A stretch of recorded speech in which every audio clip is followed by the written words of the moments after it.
Hello everyone, Ember here, and welcome back to a new video. Now, I know that with the World Championships being over, that a lot of YouTubers and content creators in general will really want to focus on like the best performing decks of the World Championships, but I really wanted to give a spotlight to what is probably my favorite deck from Worlds, which is going to be a Typhlosion Charizard deck that actually finished top 64 in the juniors division.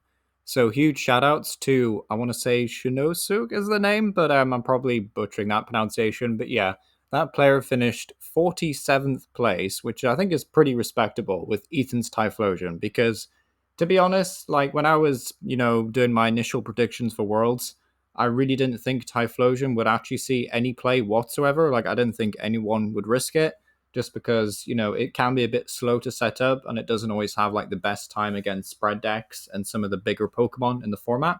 But it was really nice to see that some players really did believe in it. And I get that it's the juniors division. I think there was even a Typhlosion in seniors as well, so like I get it. It's not like as competitive as masters or whatever, but like I still think it was worth talking about, and it's definitely more interesting, I think, than the seventh different variation of Dragapult or Goldengo, for example. So yeah, Typhlosion Charizard. So the main premise of this deck, of course, is that we're still using Ethan's Typhlosion to do Buddy Blast, 40 damage, and then 60 more damage for each Ethan's Adventure card in your discard pile.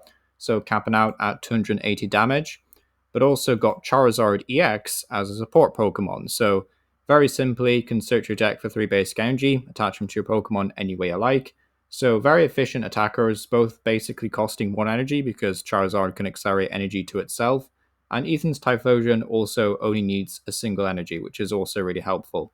So what this also means is that you can commit energy attachments to things like Iron Bundle to retreat it if you really needed it to, or things like the Tatsugiri, which is the only other way of like actually drawing cards in this deck aside from using like Ethan's Adventures. So yeah, Tatsugiri, a very useful Pokemon.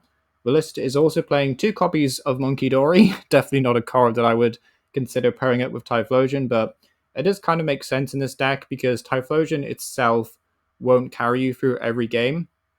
You will need to use the Charizard as kind of like your backup attacker, especially to like give you a bit more power in the mid to late game, I would say. So having a Munkidori in the deck does actually mean that Charizard can hopefully stick around for a bit longer and also let you do a little bit more damage and also maybe attack a bit quicker, right? Because Burning Darkness is very powerful in the late game, but that's usually when the game is about to end. And you want to take all 6 prize cards before your opponent does, of course. So being able to add an extra 30 damage to Burning Darkness is always going to be nice.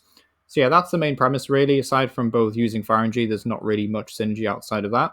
The list is also playing a Shaymin just to give you some protection. Like, from what games I've played on the ladder so far with this deck, I would definitely say Shaymin's not critical, just because there's not too many spread decks. Like Wellspring Ogerpon is a bit of a pain, granted, and like Darmanitan in Zork decks can be a bit annoying. But I'd say overall there's not like that many spread decks, so I wouldn't necessarily go out of my way to put Shaymin in every deck right now. But again, you can very easily retreat it because this deck plays a lot of energy, surprisingly. For a deck that plays like very efficient Pokemon, I really like the fact actually that this deck just plays a lot of energy. I got very sick of seeing like Charizard builds that only played like 4 or 5 basic energy, and I was like, okay, I really want to play more energy, just have more chances really of finding it in the early game and just like a bit more flexible choices. So yeah, I do actually really appreciate the energy. 5 basic Fire Energy, 3 Luminous, so Voluminous, of course, for Munkidori's ability. So yeah, very useful indeed. As for the trainers, though, 4 Ultra Ball, 2 Buddy Poffin. So this player chose to max out on the Ultra Balls over Nest Balls and Poffin. So interesting choice, but I do think it pays off in this list. 2 Rare Candy, 2 Counter Catcher, 1 Air Balloon, so you can turn Tatsugiri into a pivot if you wanted to.